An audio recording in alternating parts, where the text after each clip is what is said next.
7, 6, 5, 4, 3.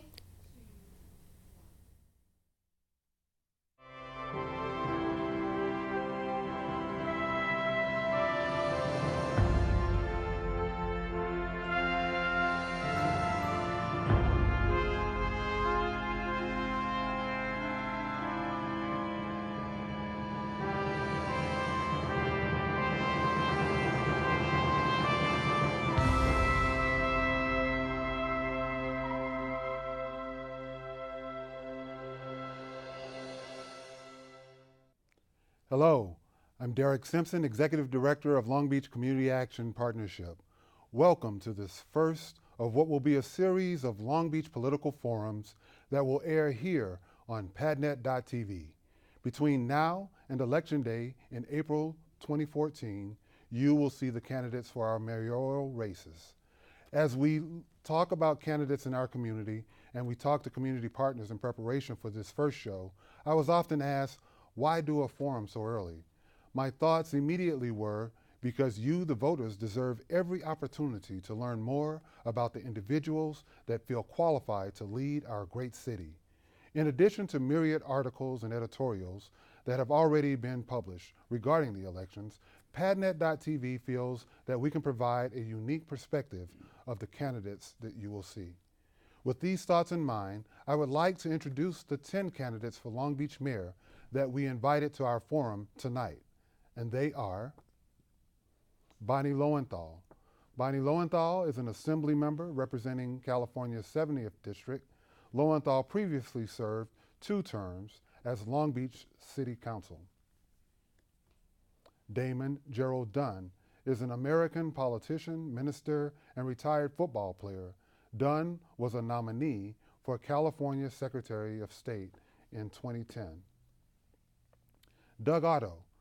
Doug is an attorney and one of the founding board members of the Aquarium of the Pacific. In 2012, he was elected for a 3rd term to the Long Beach City College Board of Trustees.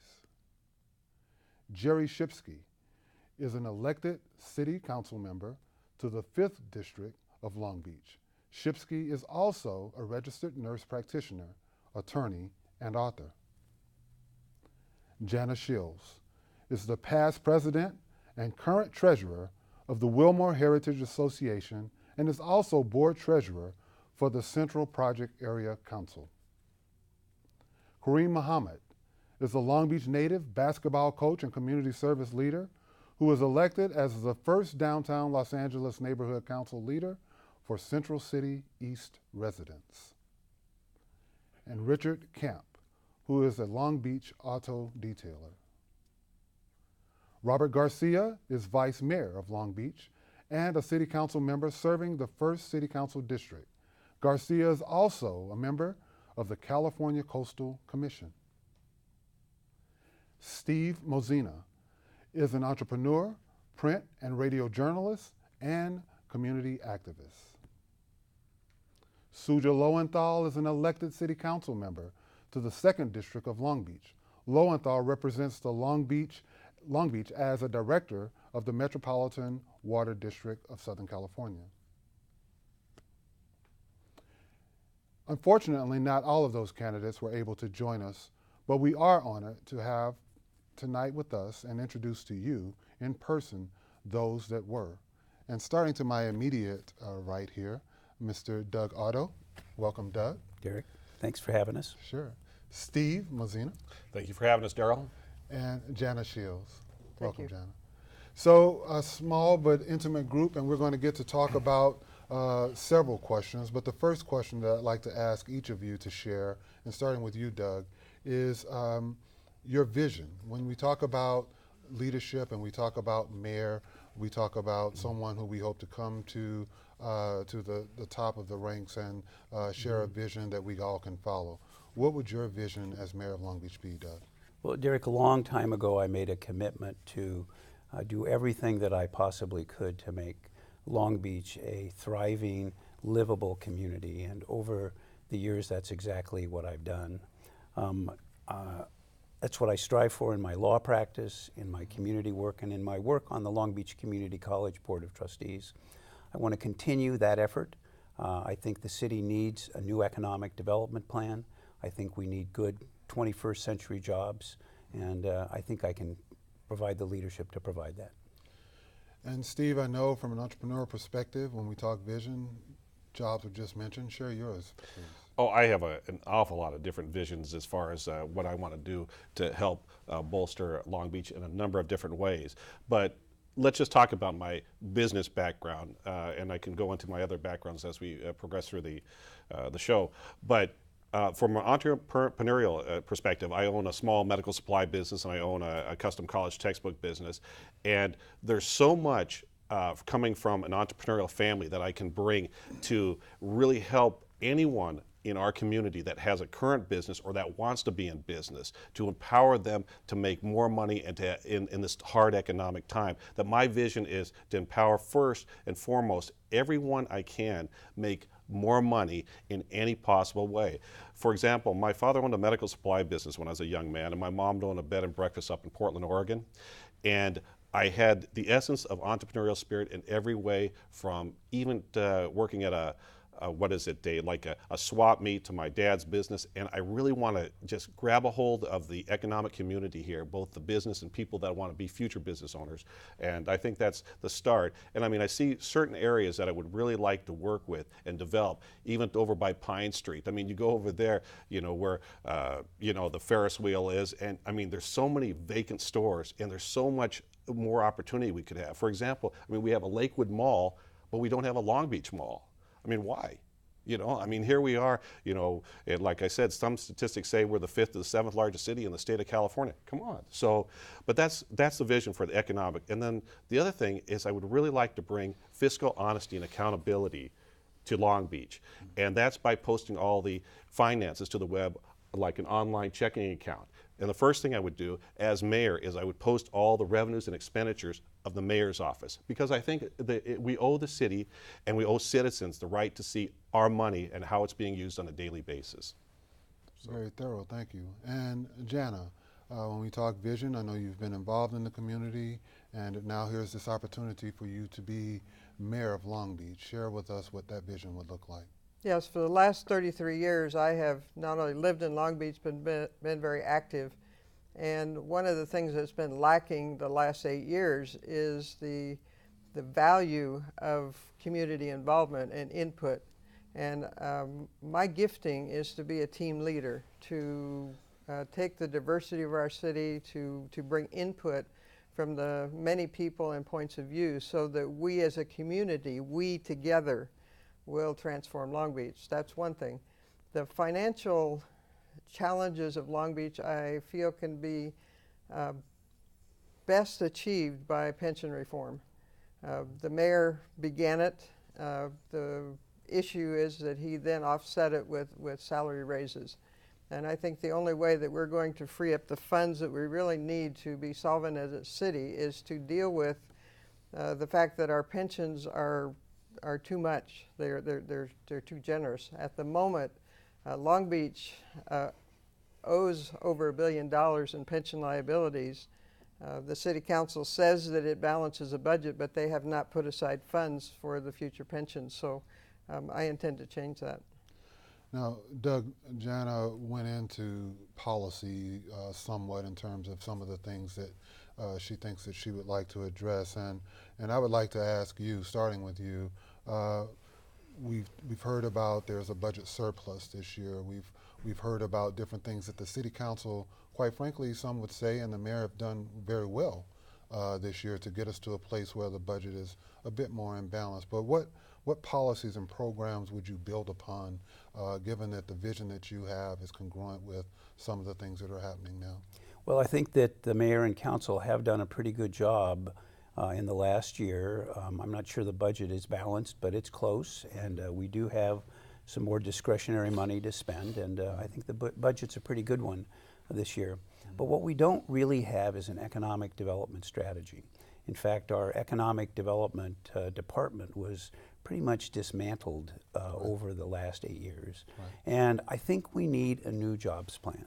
Not the old nuts and bolts plan that we had before, but really a plan that involves visionary leadership for the jobs that are going to be available in the 21st century. And so I think it's very important to use all that we have in this community.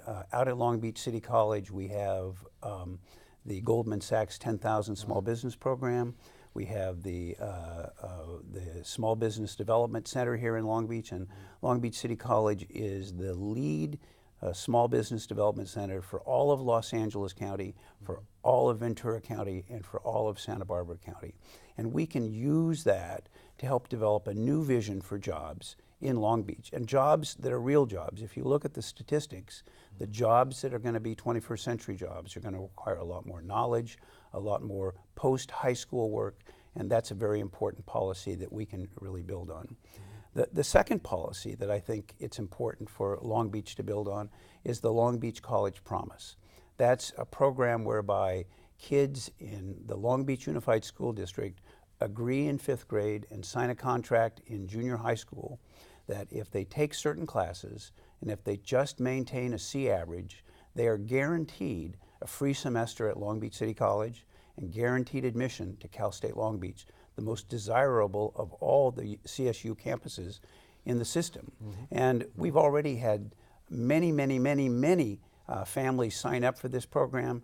It creates hope throughout our community, and I think that's another program that we can build on. And then finally, I think that there needs to be better cooperation between the Long Beach Unified School District, Long Beach City College, and Cal State Long Beach. Not that they don't cooperate now, but I see the future of Long Beach is using these education resources, which are pretty unique. You can you can go to elementary school, junior high school, junior college, and college all in the same city, just a few miles apart. And we need to do better with utilizing those resources. Now, just for clarity then, because those being in the education sector, you would see the city then with the leadership of the mayor sort of facilitating those relationships and leveraging the city's strengths? Absolutely. I think that with more leadership from City Hall, what we can do is do new things with these education institutions, because the future has to do with jobs and a vision for jobs that are transformative for our citizens. We still have a much higher unemployment rate than the state of California and the nation, and we need to attack that, but not just with $8 an hour jobs, but with real jobs that we train them for at our educational institutions. Livable wage jobs. That's right. Right. Steve? You know, in a similar way, you know, talking about both the jobs and talking about education, you know, I'm really a hands-on, and I really want to get to the nuts and bolts and really help people. I mean, there's so much rhetoric in our society now, you know, and political things that don't get done. And I don't know if any of our listeners or our viewers, I mean, watch, like, for example, the Food Network, where they have, like, Restaurant Stakeout, they have Restaurant Impossible. But what we really need to do is, like I said, help out our business community and those that want to own businesses, and literally, you know, not talk theoretical, but actually start from maybe, like, for example, whether it's Belmont Shore or Anaheim District or whatever it is, and go business to business to business to business to help people out and empower those businesses to become stronger. And then from that, they can hire more people.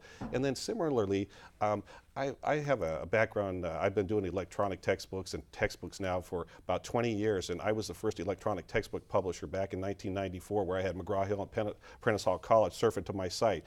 I see the vision for, if we're talking about education and talking about youth, we're talking about online education in a big way, and I've been a big proponent of putting education fully online. I'd love to see the state of California be the first state to go fully online with their university system, because that democratizes education. Because why shouldn't the best professor teach our students? For example, a lot of the students, for example, don't realize it, but the best credentialed and the best educated professors are at, for example, UC Berkeley. And why can't we take an online course here and educate our student, whether it's in business, whether it's in history, by taking a class online? So, but we have to be able to make strong businesses and the students and make them strong too. But you've got to have the good educators as well. So policies, again, help the businesses, and the second thing is help the students, but make sure that they're taught by the best teachers.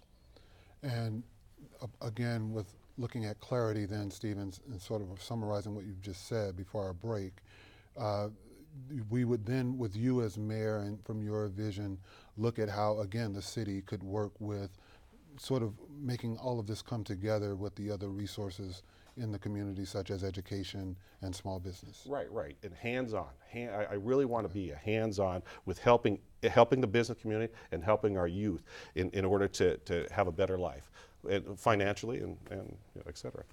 Okay. Well, it sounds like, at least on this particular question, the two candidates that you've just heard from are very much in sync on some things and maybe not quite as close on others. But we want to hear from Jana when we return about her thoughts on policy and what she would build upon as mayor of Long Beach. So we hope that thus far you're enjoying the feedback that you're hearing, and you'll stay with us until we return from this break.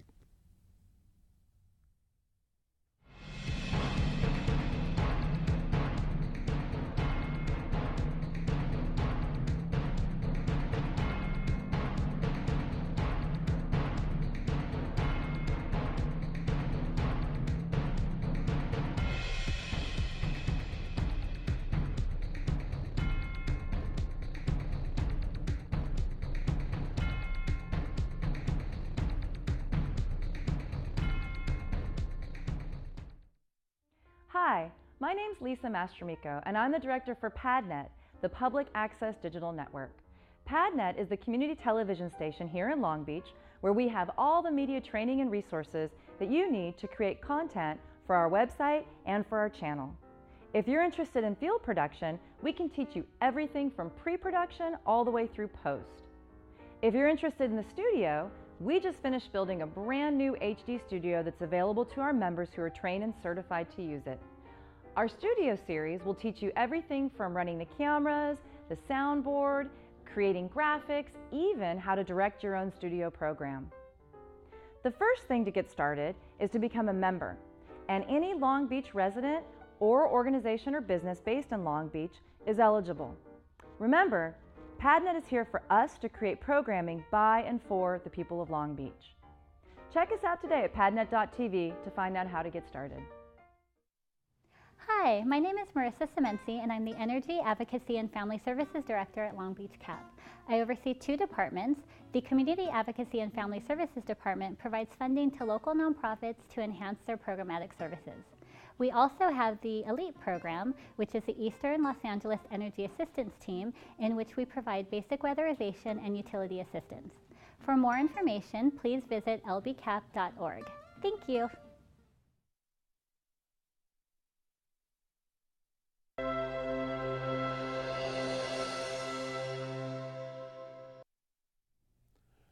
Welcome back. I'm Derek Simpson, and I'm fortunate to be the host of this Mayor's Candidate Forum, where we are very happy to have in the studio with us 3 of the 10 candidates that will be asking for your vote in the upcoming elections in 2014 for mayor of the great city of Long Beach.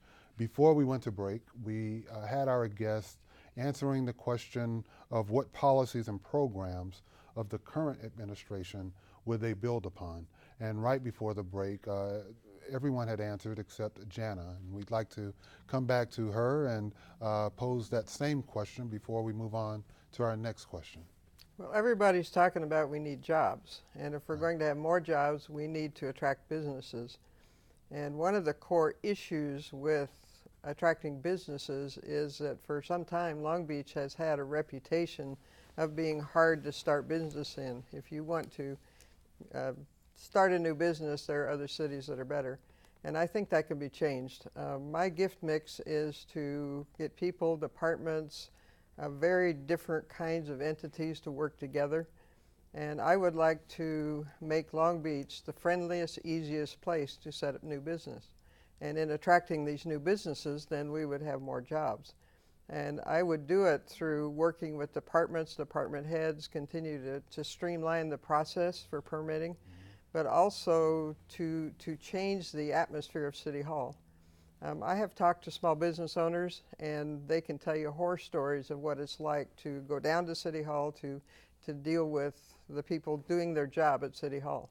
And that would not be that hard to change, to make it a very customer friendly, and how can we help you do it without compromising safety standards. Okay.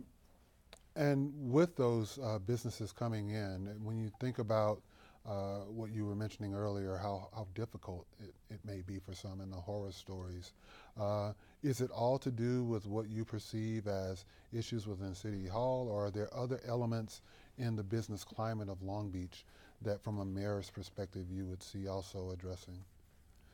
Well, Long Beach is a very large city, and Long Beach, because of its efficiency in defining safety matters and other things, has come up with regulations, and they're needed.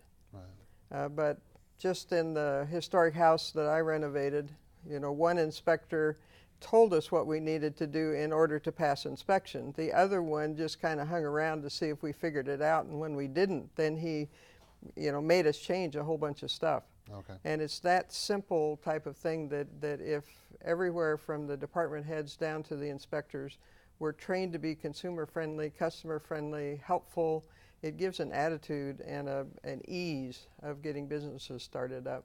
Sounds like a culture shift to some degree. A culture shift, and I think it needs to happen at City Hall. Okay. Coming back with you, Doug, then, talking about changes, and the question would be, what changes in local government policy would you champion if we were to give the current administration, current council, the benefit of the doubt that they've done a great job, as evidenced by the growth that's occurred lately and changes that have occurred? What would be some of those other changes might you see as mayor of Long Beach? Well, I'll just mention two, and the first one's not really a policy change as much as sort of the state of an institution in our community. The port has always been the economic driver for the city of Long Beach, and we get lots and lots of jobs down there for Long Beach residents and throughout the region. And the Long Beach port has always enjoyed stability over its life. We give the harbor commissioners 6-year terms instead of the 4 years that almost every other commission in Long Beach gets, and that has served us well since 1931 when that came into being in Long Beach. But it seems to me that the port's been politicized, and as a result of that, what's happening is that we're less stable, we are less likely to be successful even in our competition with the Port of Los Angeles, which was always very political. New mayor comes in, you know, every 4 years or whatever it is, and those jobs change. And I won't say anybody's particularly at fault. I think everybody's at fault, but we've seen public bickering by harbor commissioners, one with another. We've seen a port director who was only there for 18 months and by all estimations was a great director decide to leave suddenly, and we don't have a director at this time. We need to get our port less political and back being the business that it's always been. So that's one. The second policy that I'd like to see done better is that in the early 2000s, we started to use technology to do accountability in our city. And we moved into what they called e-government. Access for citizens. You could find out when your streets were going to be paved, when your trees were going to be cut, when your garbage was going to be picked up by going online. But now, to be smart, we have to move beyond e-government to government that is more efficient and more effective as a result of the use of technology. There's money in this new budget for new financial management data systems, and that's terrific. And I think once we do that, that'll be a real godsend for the citizens of Long Beach. But I want you got a parking ticket system, and you're going to get your trees trimmed system, and they need to have profiles of who the people are in Long Beach so that they can really, by the use of big data techniques and the things that are now available, to know more so they can do more for citizens and not just provide them access. So those are the two things that I think of immediately when you talk about changes in policy. When you talk about the technology element, Doug, is it a matter of existing technology that's already within the city being sort of restructured, or is it bringing in new technology and sort of changing the paradigm somewhat? It's really new technology, and like I said, we've got money for the first time in 10 years in the budget for a new financial management data system, and we're going to have to do other things. And with that money for the financial management system, I think that it's a good start to where we're going. But technology is becoming cheaper. In San Francisco, they've got an app that they use to do health indexes on a block-by-block basis, so that they get statistics about who's being born, who's dying, who's being arrested, what kinds of problems they have with building and the building department up there. And you can tell without people raising a finger what's going on there, and they need to make that kind of information available to everybody in Long Beach. If I may, just one more point to that then, because you mentioned San Francisco, and I would like all of you to maybe answer it from this perspective. I'm a big proponent of studying best practices, and you mentioned best practices of San Francisco, but are there other best practices that you would see in terms of what is being done successfully in other cities or other arenas that maybe you would like to see brought into the city of Long Beach? Yeah, absolutely, and I'll give you an example that would be pretty hard to follow, but what they did in New York City was they said, you know, we need to do more economic development. We aren't not doing enough technology. And so what they did was they had a competition, was in the newspapers, about trying to attract a technology university there. There was a lot of competition. They thought it was going to be Stanford University. It wound up being Cornell University. And now they've opened a couple other campuses, and they're in the process of doing that. Now, I think the ability to attract, I don't think we're going to get a major university to come here, but I think that if we could become a center for port-related innovative ideas, and we could do that in conjunction with the Port of Los Angeles, that's an industry that we need to grow, not just the dock jobs, but we need to get the white-collar jobs that go along with that and to come to Long Beach, and we ought to incentivize those jobs as well. And many cities are doing this. You know, I think the mantra that we need to hear right now is that the state's not going to help us out. They took away redevelopment. They took away our enterprise zones. The federal government's not going to help us. The message we need to hear is that the cavalry is not coming. That if we don't do it ourselves, it's not going to get done. And I think that makes us, as Steve said, entrepreneurial. And it'll help us be successful. Absolutely. Speaking of Steve, when you hear this and being the businessman that you are and that nuts and bolts person, we're talking about what might need to be changed now when we say policy and how things are going. I mean, I'm so pragmatic. I mean, I wish I could get in there right now and be mayor. I mean, I really do. I see so many things that could help our community for everybody. And, you know, I don't like the type of government where it's the squeaky wheel gets the most grease or the most powerful person gets it. I'd like to be able to spread it all out.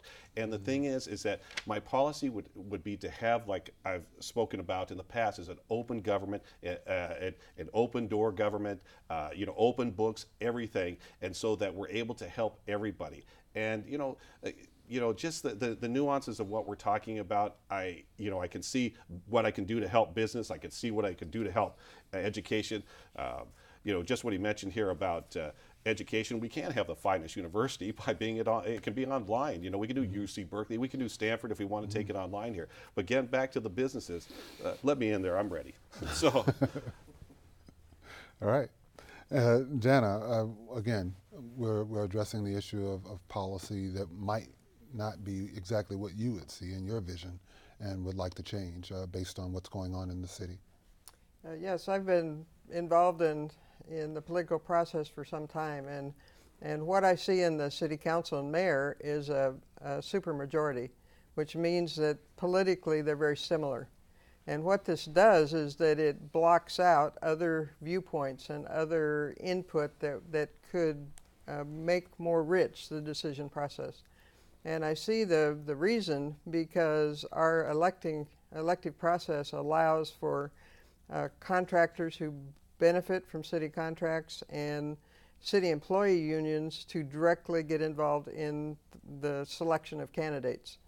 And it's common knowledge that the union-backed candidates win because of the money, the influence, and other reasons. And I would like to look at this whole process, you know, as a city, and for the voters to actually decide, do they want this to continue, that the city employee unions be able to choose who is going to be on city council, because those same city council people then okay the contract for those same city unions. And I see this as a huge conflict of interest. And I think it's one of the main reasons why we are $1 billion with unpaid and unfunded liabilities for the future, because the city council people that were primarily put in there by the unions are rubber stamping the high benefits. And I think this needs to change. And when the voters put me in, it will be changed, because I think they will be ready to bring change in the election process to make it not determined by those people that will benefit from the contracts and from the contracts of the city. Now, I mentioned earlier when Doug was answering a question in best practices, are there scenarios that you can think of in cities where the process is maybe a little bit different that you would see us emulating here in Long Beach to ensure that it's not that supermajority, or that it is a little bit more of a level playing field? Well, there is a serious problem in our country with supermajorities. Because if you go back to the founding of our country, the people that came here didn't want government by a few people. And a government in our city right now is 5 votes. It only takes 5 city council members agreeing to decide something for the city.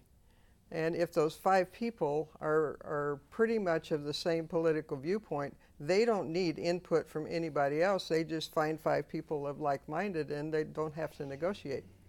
And this last budget that the mayor put forth, from what I heard from some of the city council people, he didn't even ask anyone. He just said, this is my budget, here's what we're doing. I have community friends that were in the budget process, and they were very frustrated because he didn't listen to anybody. Mm-hmm. And I think this is very dangerous, because as our country allows supermajorities, we lose what this country is famous for, which is government of the people, for the people, and by the people. Now, I think Long Beach can come up with a creative way to do this, a new way to do it, because the DNA of Long Beach is to see what's done elsewhere and come up with something better. That's the DNA of our city. Mm-hmm. That subject of DNA, it's not a question that I've asked either of you, but what do you think, what excites you about the city? You know, we've talked about what's good in terms of policy, and we've talked about what we might want to change, but to that point of the DNA, when you woke up that morning and says, I'm going to announce today that I want to be mayor of Long Beach, in a few minutes that we have before this next break, what was it, Doug, that just said, wow, this is it, this is that time? You know, I've lived in Long Beach my entire life. I went to school here. Yeah.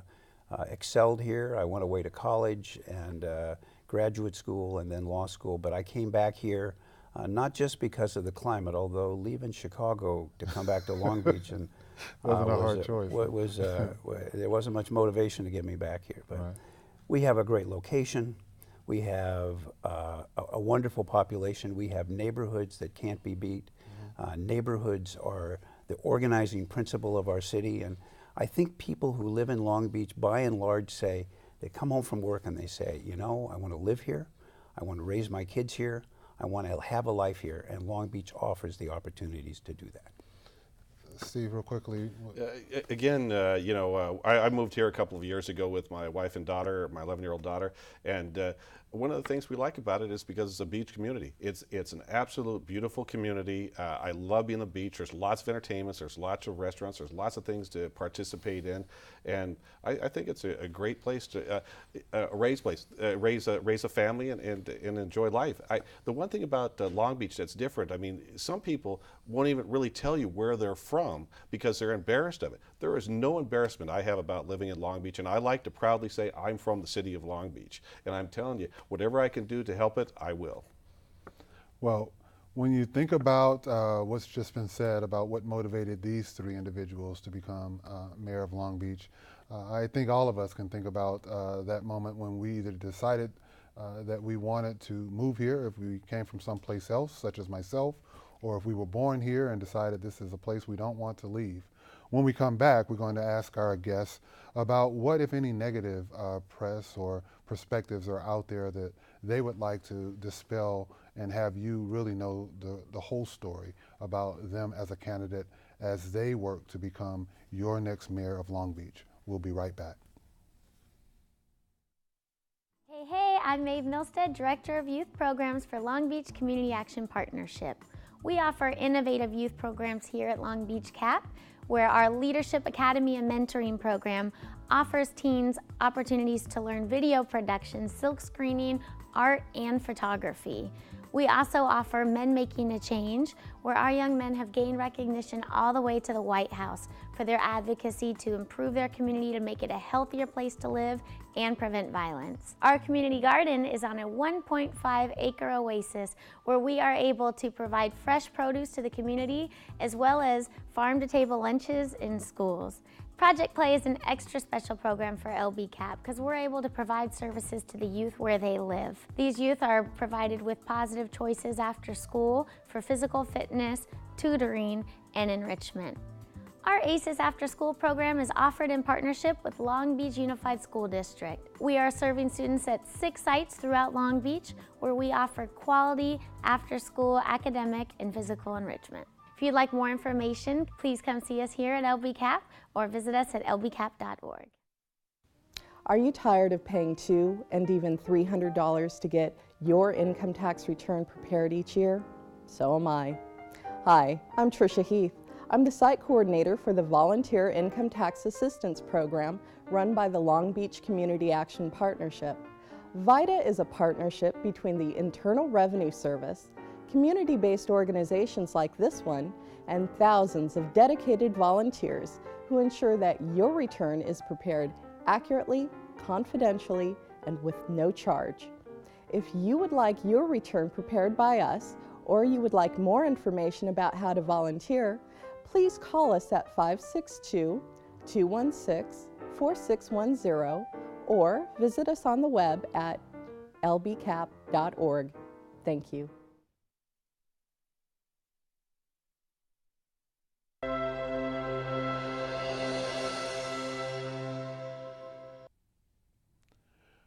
Welcome back to our Mayoral Candidates Forum. I'm Derek Simpson, Executive Director of the Long Beach Community Action Partnership. Before we left, we were talking with our guests about various questions that we hoped that you would want to ask if you were sitting here on the set. The question that we want to ask now of our guests is one that may add some balance to the interview in that in some cases, some of our candidates here aren't quite as known as others. We've heard all 10 names prior to this particular segment. When we started this show, we shared with you everyone that we know of as of the taping of this show that was running for mayor. Now we want to hear from them. What might be some of that negative media or press or perspective out there that your campaigns have happened to hear that you kind of want to set the record straight now so that people have a good balance as to who this candidate is. Steve, why don't we start with you since you're kind of sandwiched in the middle there, and then we'll circle back around. Okay, sounds good. Well, I got to admit, what I'd like to set the record straight is, for example, passionately for the last 14 years, I've been trying to get the government to post their finances to the web, like an online checking account at all levels of government, from the local cities like Long Beach, City of Carson, City of LA, up to the state, to the federal government. I have a binder thick of letters back from both Republicans and Democrats saying how great of an idea is, but they never implemented it. And the thing is that I'm passionate and I'm relentless, and I continue to strive forward, because I think that in order for this to be a government for the people, by the people, we need to see all of our finances, and we need to post them online. And it's easy to do it. With a couple of clicks, they can post it up to all the specific respective websites for every city, state, and the federal government, for every department and agency. And so I passionately work about that. And I can't tell you why why the TV media doesn't make something of it, because I think it's honest. It makes us, it makes us able to audit them. So that's one thing that I'd like to set the record straight, that I am working extremely hard for every American to get this done. And I don't know if you're aware of it, but it took 17 years before Thanksgiving was actually signed into a law by Abraham Lincoln. And that one reason for that was to unify the country, the North and the South. And I wish there was a holiday, or maybe post the finances, which could bind the country together, like right now with this divisiveness we're having with Republicans and Democrats. But beyond that, I have a lot of stuff that's on the web regarding my businesses and my political life. Take the opportunity to look at it, because it really does set the record straight. I have run for political office before, but I've got some great ideas, great visions, and I don't talk about stuff. I walk the walk. I just don't talk about it. And the thing is, if I become mayor of Long Beach, you'll see a radical change of things for the positive, for everyone, not just for one person, not for a select group, everyone. Jana, you've been in the public eye as well, and this is an opportunity to sort of set that record straight so that our viewers have a balanced perspective of what you bring to the table. What would you like to set the record straight with? Well, I've always been very media friendly. I enjoy talking to the media. I'm friendly, and they have responded by doing a good job. When I ran for office, the reports and the articles were good. I run a nonprofit in Central Long Beach that has been written up in the newspaper. I also work with the Wilmore City Heritage Association, who is very active in community projects. The press has always been very favorable. So I have nothing to set straight. I will continue to be very press friendly and build relationships with people so that they understand where I'm coming from, I understand the deadlines they have, and we have a good relationship. Excellent. And Doug? I guess the only thing that really comes to mind is that some people have said, oh, he's an outsider, and he's not involved in Long Beach politics. And that's true, but I think that helps my perspective. Right.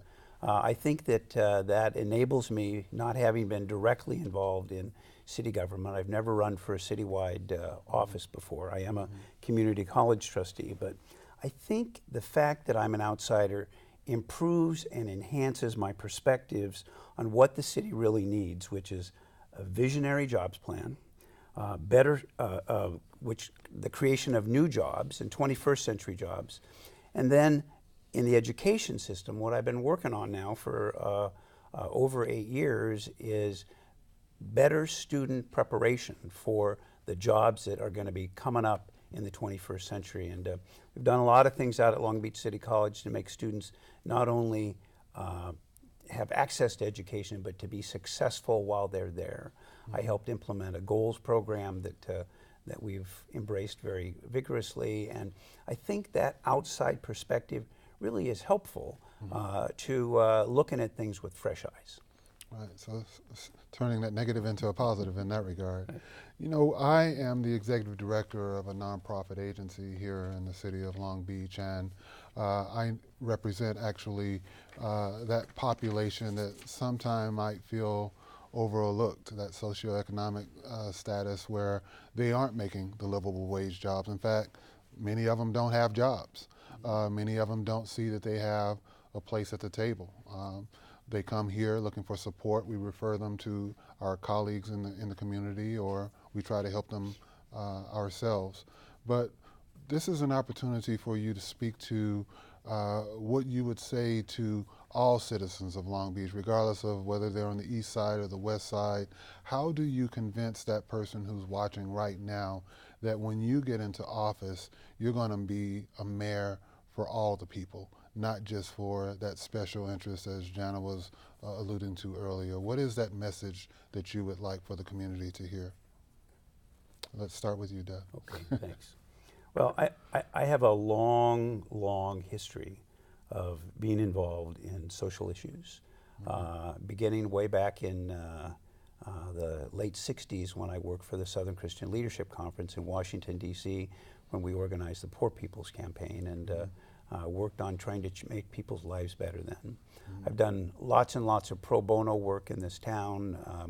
As recently as last week, I helped a young man out who had fallen on hard times through very little fault of his own, and we got a great result. And the Reverend Woods and some other people who got me involved in this. So people know what I've done, and they know that my interests aren't just for a very few in town, that I've got a long track record. As you know, I was the chairman of the Long Beach Strategic Plan back in 2000. Right. I chaired the Downtown Business and Development Advisory Committee. I've been the president of the Bar Association and Lawyer of the Year. And I've been very, very involved in issues in Long Beach for a long, long time. And I think that track record stands for something that when people look at me and say, what's he going to do? All they have to say is, well, what's he done? And look at all the things that he's done. And I think not only the things that I've taken on, but the things that I've accomplished should show people that I'm somebody that's not just here trying to get something that's a good idea, but it's the logical extension of literally a career that I've had for somebody that's lived in and loved Long Beach his whole life. Right. Excellent. Stephen, when you hear that question, what comes to mind with you, knowing that you work in the community the way you do? Well, the quote that comes to my mind is, give a man a fish, he'll eat for a day. Teach him how to fish, and he'll eat for a lifetime. Look, if you're of a low socioeconomic position right now, I can help you. I can really help you. I know how to get from basically rags to riches.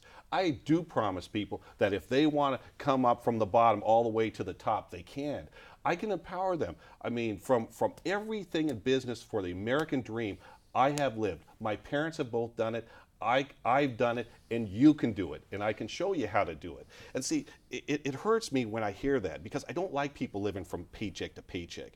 I mean, when I lived in Venice, I was a community activist there, and I empowered the homeless to help me, and we actually beautified the beach. And then there's people even in my personal life that I help out, because they struggle from being on unemployment, and I'm trying to show them the tools that will get them out of being on unemployment by getting a job and educating themselves. And I really feel your pain.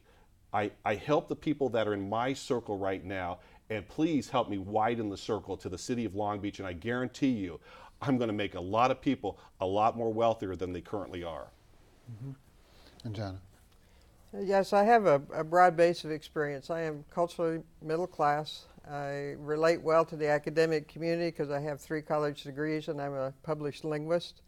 And yet in 1996, I moved to central Long Beach to intentionally take my experience and who I am to a community of people that work. They're not homeless, they work at low education jobs, and through the nonprofits that I operate, we challenge them to get education, to not do drugs, to take a hand up so that they can improve themselves. And we've been there long enough that the success stories are coming back to thank us. We have seen a lot of change in the young people. They're becoming young adults, they're getting educated, they're getting better jobs, they're moving out of central Long Beach into better neighborhoods.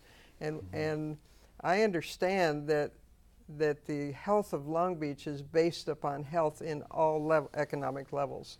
Long Beach needs the lower income neighborhoods, but they don't have to live in squalor. They can be lower income and still be attractive neighborhoods. And so all economic levels need to function well for a city to be healthy.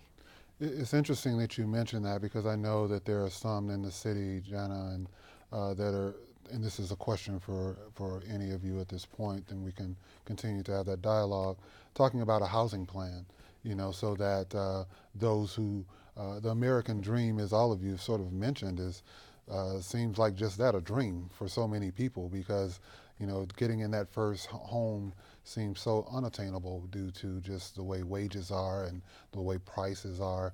But let's talk about collaboration. If you were in that powerful position of mayor, is there a particular methodology that you would like to go about to engage there are different passionate people in this community who are working really hard on the ground level to make things happen. How would you sort of make them feel like all that hard work that they've been doing is sort of valued, and try to bring them into the fold, so to speak, to work with the city to make a difference? I don't, which of you would like to answer first? Maybe let's start here with you, Doug. Okay, sure. Yeah. You know, I have a long history of running collaborative processes of very diverse individuals to come together to get jobs done.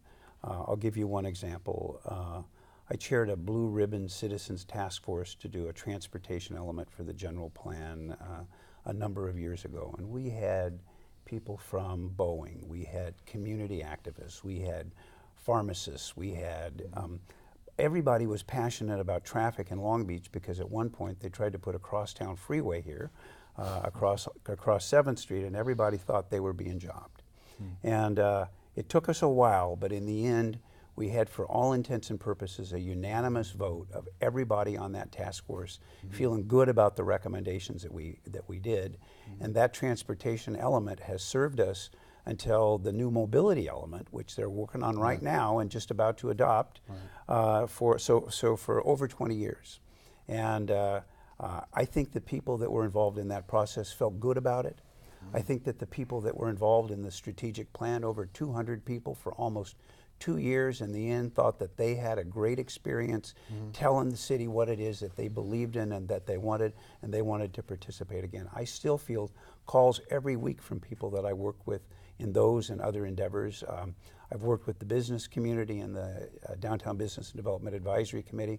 I still talk to those people, although that's no longer in existence. And so I think that I've got a good track record of doing these kinds of things. And one of the things that we've lacked, I think, recently in these tough economic times, and we've had to make tough decisions very quickly to right our city economically, is that bringing people along. The difference between politics and business is that you don't just, in business, you can kind of make your decisions and people have to live with them.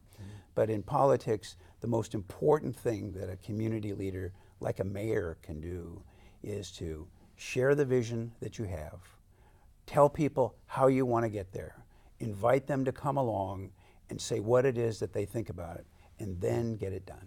I think I can do that. Thank you, Doug. Steve, Jana, do you have anything you would like to add on the subject? Stephen? Go ahead. Jana? Yes, I would. With tough economic times, it brings the opportunity for other entities to work with city entities. For example, if a school needs a garden and there just aren't the funds, there are the community groups, there are the nonprofits, there are faith-based groups that have lots of volunteers to work with the city entities and also bring in the businesses. And I've been very successful in working in communities to find that common ground where all of these entities can work together. And in the process, each separate entity figures out how to work with the others that they haven't worked with in the past. So I am able to take that to the next level so that commissions and community groups that have been disbanded the last 4 years can be reestablished, so that we not only talk to each other, but we can come up with ways to do projects that there really aren't funds for. Thank you. And Steve, anything else on that? Well, I remember reading a book years ago about, I think it was a 1-minute salesperson or the 1-minute manager, and it talks about when you're with a person, you look at them and you say, what's in it for me? It's like a radio station caller is like, past the East Coast. But what's in it for me? And as far as what I want it to be, as far as collectively having everybody work together. And the thing is making everyone, like you said, realize the same dream. And it's interesting when you have a leader that can have everyone empowered, because everyone's going to win. Because I know it sounds kind of a slogan, but I say, if I win, we all win. Right. And I really have that mentality. And even with my companies I'm working with, I try to do that with my employees. So I hope that by people watching this, they can feel my passion and feel my desire to help everyone win. We're coming close to the end of our time, and if we think about that elevator pitch that you as mayor are going to have to say often and to many crowds as we go through this candidates process. Real quickly, what would be that elevator pitch that you would make to us as a community to say, this is why I blank am the person that's best qualified to lead you for the next 4 years in the city of Long Beach? Jana, may I start with you, and let's just work this way as we come to the close. Yes, I want to bring focus on the fact that in an election year, money suddenly appears and the budget looks fine. But starting at 2015, the state is going to be taking a bigger bite, and our budget woes are going to continue. So I feel that pension reform is the key for us having the money that we need to develop economically, to fund everything that's needed. I also feel that the key to attracting businesses is for Long Beach to become business friendly, and that the key to a city council that represents a number of political viewpoints, we need to revise our election process so that it's not so one-sided. Thank you. Steve. Well, I feel like pulling out a lottery ticket out of my wallet right now and saying, you know, look, I have a winner and it's for you, to every citizen, because the thing is, if I win, everybody wins. And truly, you'll see it, and it's demonstrated with what I've done in my life. Thank you. And Doug, finally. You know, I think that people should consider my candidacy because I'm a lifelong Long Beach resident. I've not only grown up here, but succeeded here. I was president of my junior high school and Milliken High School. And so I've had a lifelong commitment to Long Beach, and I've achieved many, many, many things in this community, so I think people can trust me. I think I'm the best candidate because of that experience, and because particularly recently what I've been doing out at Long Beach City College is looking at our future and at jobs. And I think that I'm the best person to implement a jobs plan, which I have developed, and that I think is the key to the future. In 2004, when we'd finished this strategic plan, I looked around Long Beach and I said, what's the most important thing I can do next in my career here? And I said, you know what? It's higher education. Because if students don't succeed, the city's not going to go anywhere. There are 220,000 UC students. There are 420,000 CSU students. But there are 2.5 million community college students. If those students don't succeed, nobody's going to succeed in this state and in this city. And that's what I've been focusing on, and I think I'm the right person to implement that jobs program which I've developed, and that makes me the best candidate. Thank you for the time you've given all of us here, and I hope people will think about this and decide to vote for me. Well, we're out of time. We want to thank our guests, and we want to thank you for watching us. Until the next time, look for us in January for our next Mayor's Candidates Forum and for our City Council forums that are coming up as well. Thank you and have a great evening.